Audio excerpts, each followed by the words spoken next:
Bem-vindo ao podcast A Palavra de Domingo. Um espaço semanal de paragem, reflexão e encontro com a Palavra de Deus, para que ela ilumine e transforme a nossa vida. Hoje acompanhamos as leituras do 21º domingo do Tempo Comum do Ano A.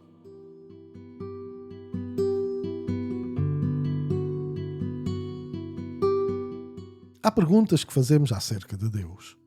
E há perguntas que Deus nos faz a nós. Neste domingo, Jesus leva os discípulos até Cesareia de Filipe e começa por lhes perguntar: quem dizem os homens que é o Filho do Homem? As respostas são muitas, mas depois Jesus deixa de perguntar pelos outros e pergunta diretamente aos discípulos: e vós quem dizeis que eu sou? E esta pergunta vai acompanhar-nos ao longo de todo o episódio. Na primeira leitura, uma simples chave vai ajudar-nos a perceber o que significa receber de Deus uma autoridade sobre aquilo que continua a pertencer-lhe. Na carta aos Romanos, vamos encontrar Paulo no final de uma longa procura. Depois de pensar, argumentar e tentar compreender os caminhos de Deus, chega um momento em que a reflexão se transforma em adoração. E no Evangelho, Pedro vai finalmente responder à pergunta de Jesus: Tu és o Messias, o Filho de Deus vivo. Mas será que saber dar a resposta certa significa já conhecer verdadeiramente Jesus? É esse o caminho que a Palavra de Deus nos convida a percorrer.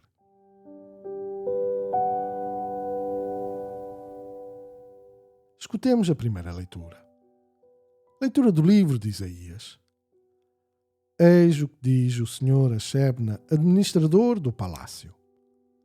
Vou expulsar-te do teu cargo, remover-te-ei do teu posto, e nesse mesmo dia chamarei o meu servo Eliacim, filho de Elcias.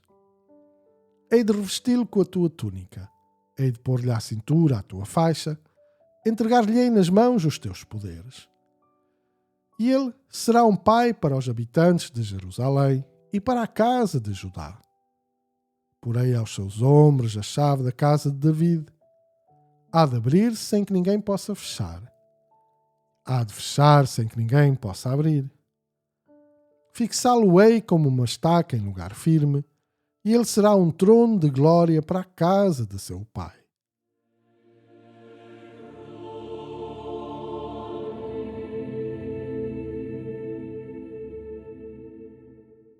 A primeira leitura volta a oferecer-nos um texto do profeta Isaías. Isaías exerce a sua missão profética em Judá durante várias décadas entre os séculos VIII e VII a.C. É um homem próximo dos círculos do poder. Conhece os reis, fala com os altos funcionários e acompanha de perto as grandes decisões do reino. Mas não é estranho um profeta andar tão próximo do poder? Neste caso, essa proximidade não o torna cúmplice. Pelo contrário, Isaías denuncia os abusos das classes dirigentes e toma a defesa dos mais frágeis. Os órfãos, os pobres, as viúvas, todos aqueles que sofrem as consequências de um poder mal exercido. A sua missão é chamar continuamente o povo, e também os seus governantes, a regressar à aliança com Deus. A leitura deste domingo situa-nos no reinado de Ezequias, numa época em que o pequeno reino de Judá vive sob a pressão do poderoso Império Assírio. Mas hoje não vamos para o campo de batalha. Vamos entrar no Palácio Real. E aí encontramos dois altos funcionários, Shebna e Eliacim. Shebna é uma espécie de administrador do palácio, alguém que recebeu uma enorme responsabilidade dentro da casa do rei. Mas Isaías acusa-o de usar essa posição para a sua própria grandeza.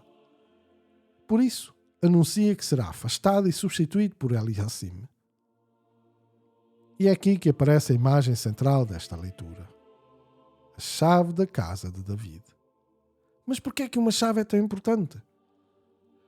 Naquele tempo, o administrador guardava as chaves do palácio.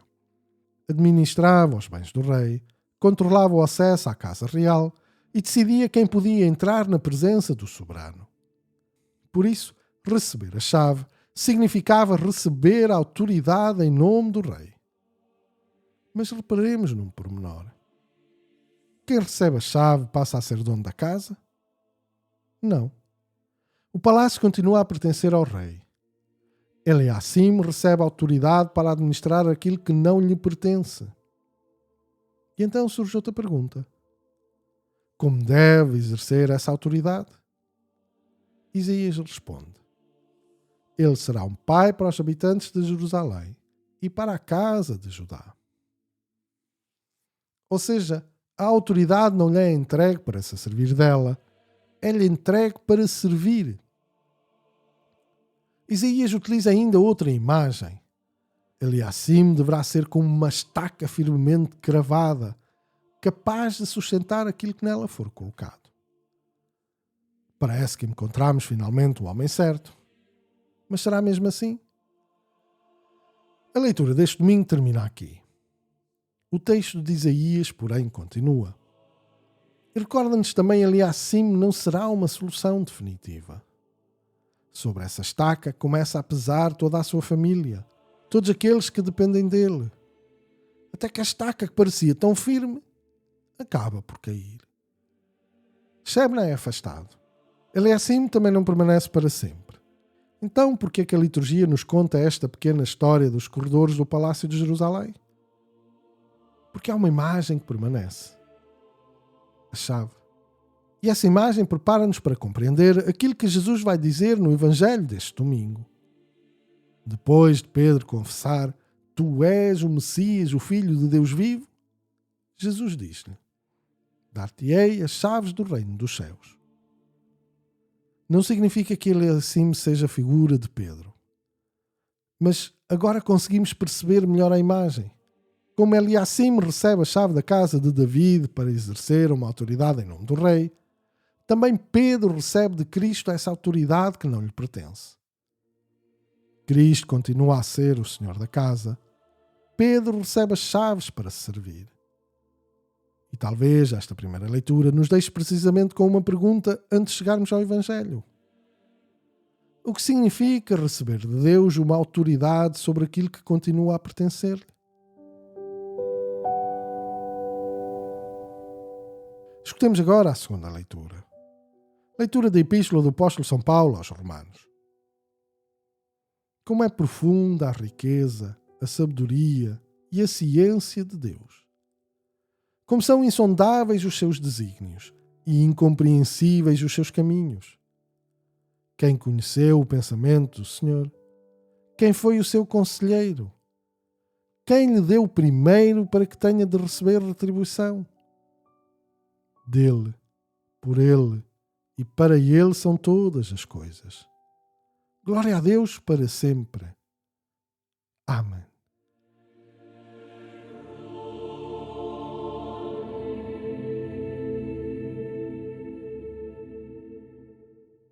Nos últimos domingos temos acompanhado São Paulo numa das questões mais difíceis para ele que ele reflete na carta aos Romanos.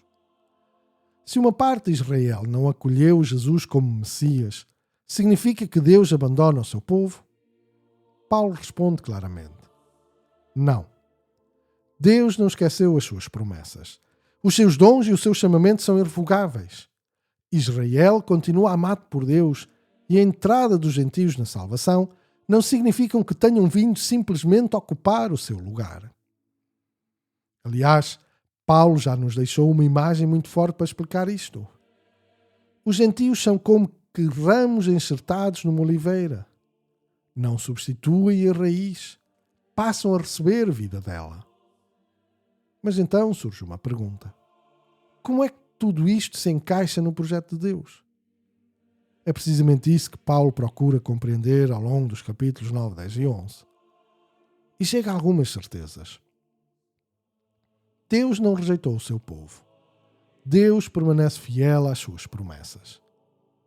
E por caminhos que Paulo nem sempre consegue compreender completamente, Deus continua a conduzir os judeus e os gentios para a sua misericórdia.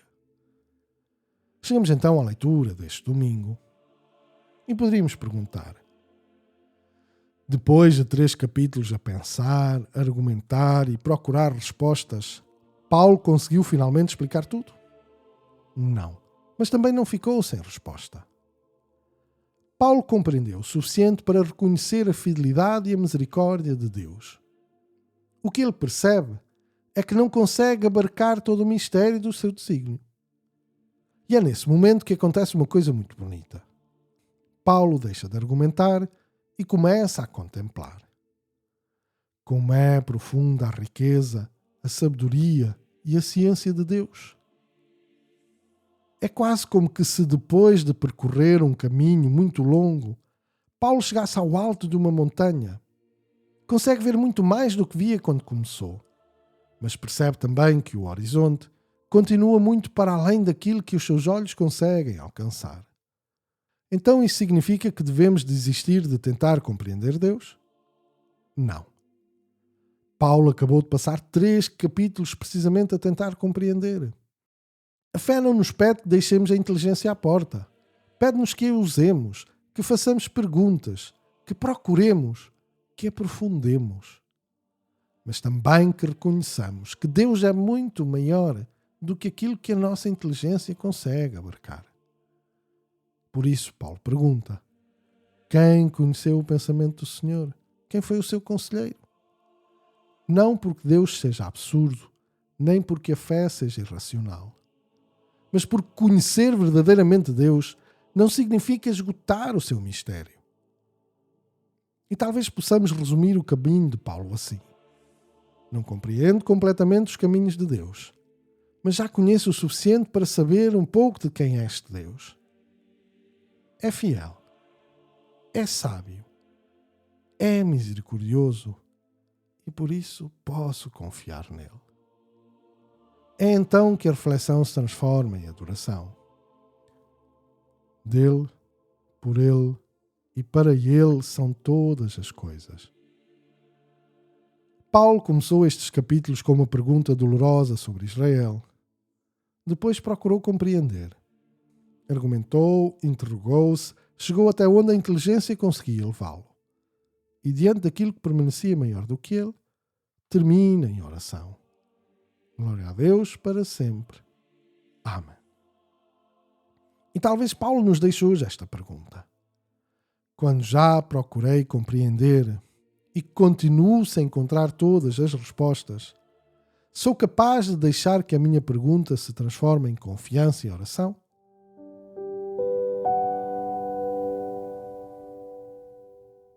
Escutemos agora o Evangelho. Evangelho de Nosso Senhor Jesus Cristo segundo São Mateus. Naquele tempo, Jesus foi para os lados de Cesareia de Filipe e perguntou aos seus discípulos: quem dizem os homens que é o Filho do Homem?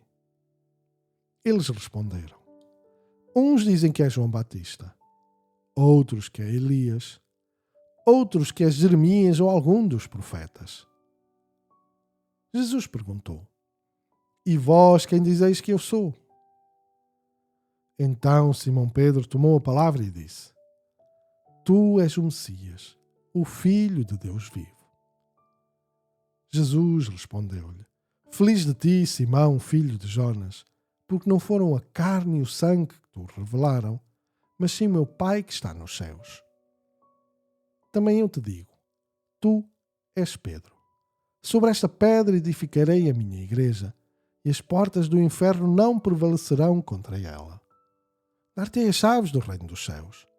Tudo o que ligares na terra será ligado nos céus, e tudo o que desligares na terra será desligado nos céus. Então, Jesus ordenou aos seus discípulos que não dissessem a ninguém que ele era o Messias.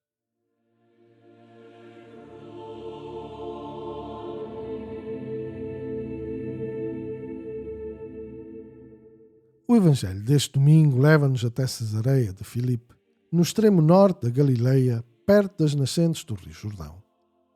Não estamos perante um episódio qualquer.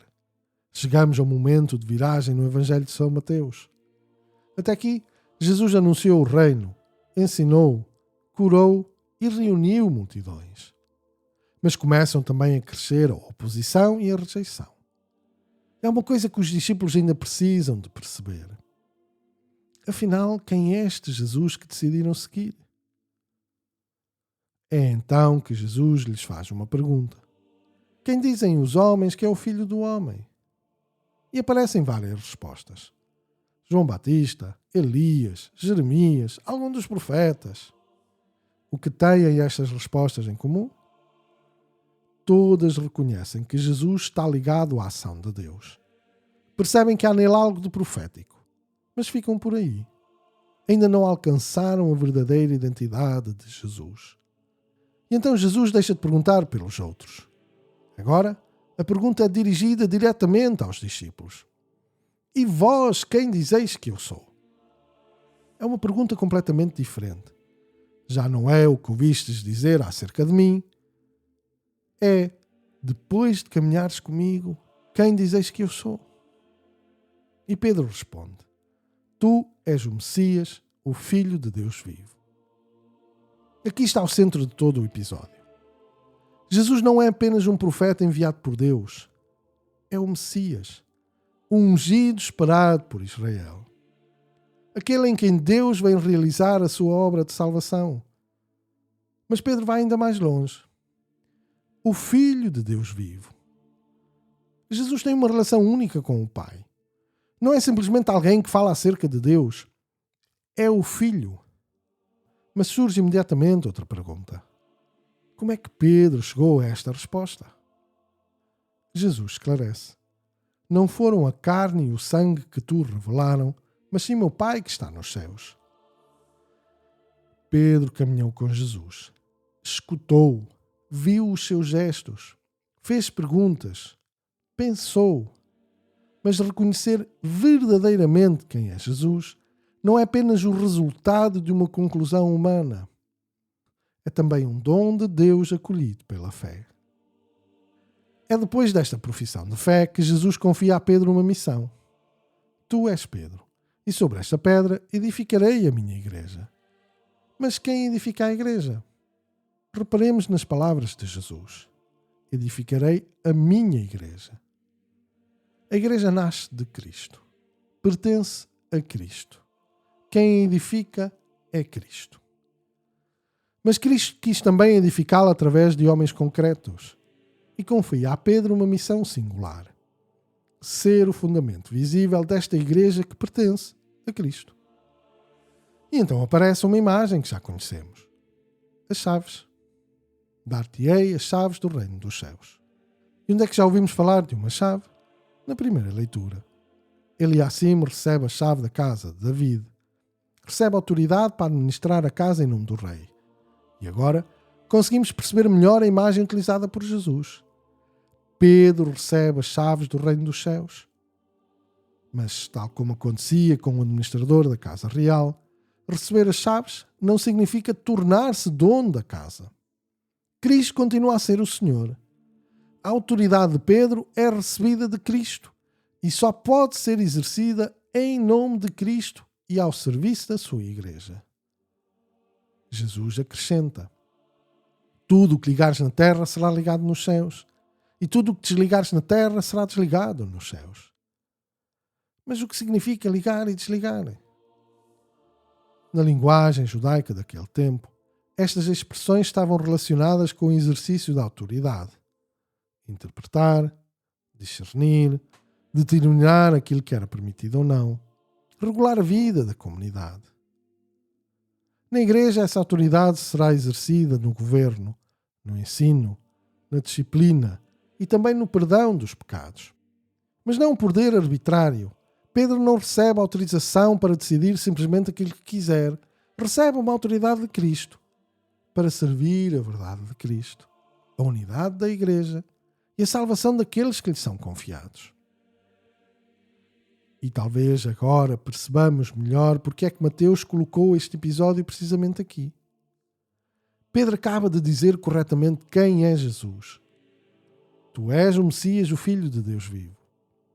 Mas será que Pedro já compreendeu o que significa Jesus ser o Messias? Ainda não. Porque imediatamente depois deste episódio, como veremos próximo domingo, Jesus começará a falar da sua paixão, da cruz e da ressurreição. Pedro, que acabou de professar tão claramente a sua fé, vai descobrir que ainda tem muito para compreender. Talvez por isso possamos ficar esta semana com a mesma pergunta que Jesus faz aos discípulos.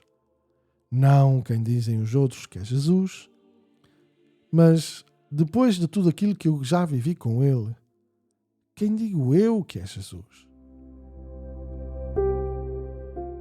E o que Deus nos quererá dizer com esta palavra deste domingo? Enquanto refletia nas leituras deste domingo, veio-me à memória um episódio que me aconteceu no meu primeiro ano de seminário. Um dia, um professor pediu-nos para fazermos um questionário de rua com algumas perguntas acerca de Deus, Jesus e a Igreja. O questionário era anónimo, as pessoas não tinham que se identificar. A dada altura, uma das pessoas que entrevistei respondeu a todas as perguntas de forma correta. Se fosse um exame, teria tirado 20. Mas chegou ao fim e disse-me: eu sei tudo isso, mas não acredito em nada disso. E eu perguntei-lhe se lhe se importava de me dizer porquê, e acabámos por ficar um pouco à conversa. Ele acabou por contar que teve que aprender tudo aquilo à força, e por isso nunca conseguiu estabelecer uma relação com aquilo que era suposto acreditar. Foi-lhe imposto e ele decorou. E porquê que conta esta história? É que podemos saber muitas coisas acerca de Jesus, de Deus, da Igreja, mas o cristianismo não se reduz a uma filosofia, a um sistema moral ou a um código de conduta. No coração do cristianismo está uma relação, a nossa relação com Jesus Cristo. Nós, quando entramos numa relação, seja de amizade ou de amor, queremos conhecer a outra pessoa. Queremos saber coisas acerca dela, percebê-la, conhecê-la cada vez melhor. E isso também faz parte da nossa relação com Jesus. E é um pouco isso que tento fazer com este podcast e estas reflexões. São antes de mais para mim, para eu conhecer melhor este Jesus Cristo que me ama tanto e que deu a vida por mim. E quando amamos alguém, queremos falar dessa pessoa aos nossos amigos, à nossa família. Todos nós já tivemos aquele amigo que se apaixona por alguém e durante os tempos não fala de outra coisa. E se calhar até já fomos nós essa pessoa. A pergunta de Jesus, e vós quem dizeis que eu sou, fez-me chegar até aqui. Quando falo de Jesus, percebe-se que o amo? E mais importante ainda, a minha vida mostra que o amo? É que quando amamos verdadeiramente alguém, a nossa vida muda. Nota-se a nossa fidelidade a essa pessoa. Não a traímos, não a enganamos. Tratamos com o maior cuidado aquilo que nos é confiado por essa pessoa. E esperamos ser merecedores. Na primeira leitura vimos Shebna receber uma responsabilidade e não ser fiel à confiança nele depositada. E Paulo mostra-nos hoje o outro lado desta relação. Como ama Deus? Com fidelidade. Mesmo perante a infidelidade humana, Deus não deixa de ser fiel. Israel continua a ser amado. Os dons e o chamamento de Deus são irrevogáveis. Deus não abandona o seu povo. E eu? Posso saber algumas coisas de Bíblia, de padres da Igreja, de documentos dos papas e, no fim, continuar a dar respostas de questionário. E ao chegar aqui, levanta-se-me uma inquietação. Se Jesus hoje se voltasse para mim e me perguntasse: e tu, quem dizes que eu sou? O que responderia? Apenas aquilo que sei da Bíblia, dos padres da Igreja ou dos papas? Uma resposta como a de Pedro, teologicamente perfeita, 20 no questionário. Mas ainda não tinha percebido o que significava essa resposta. Por isso talvez a pergunta seja ainda mais difícil. O que responderia a minha vida? Quando olho para a minha relação com Jesus, encontro sobretudo coisas que sei acerca dele? Ou encontro uma pessoa? Uma pessoa que conheço, em quem confio e a quem amo?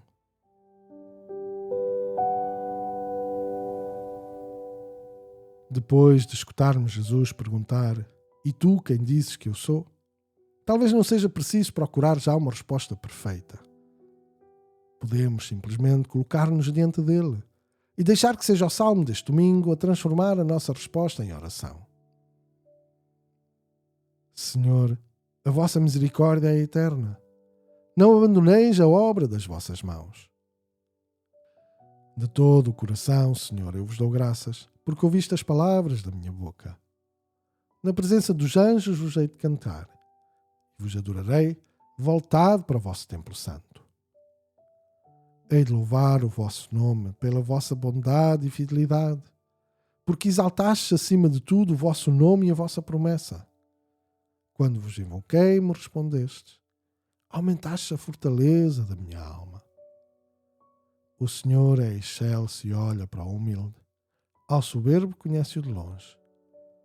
Senhor, a vossa bondade é eterna. Não abandoneis a obra das vossas mãos. Senhor, a vossa misericórdia é eterna. Não abandoneis a obra das vossas mãos. Senhor Jesus, eu sei muitas coisas acerca de vós, mas não quero apenas conhecer-vos como quem conhece as respostas de um questionário. Quero conhecer-vos como se conhece alguém que se ama. Ensinai-me a reconhecer-vos na vossa palavra, a confiar em vós quando não compreendo e a ser fiel àquilo que me confiais. E quando me perguntardes, e tu quem dizes que eu sou? Que a resposta não esteja apenas nos meus lábios, mas na minha vida. Glória ao Pai, ao Filho e ao Espírito Santo, como era no princípio, agora e sempre. Amém.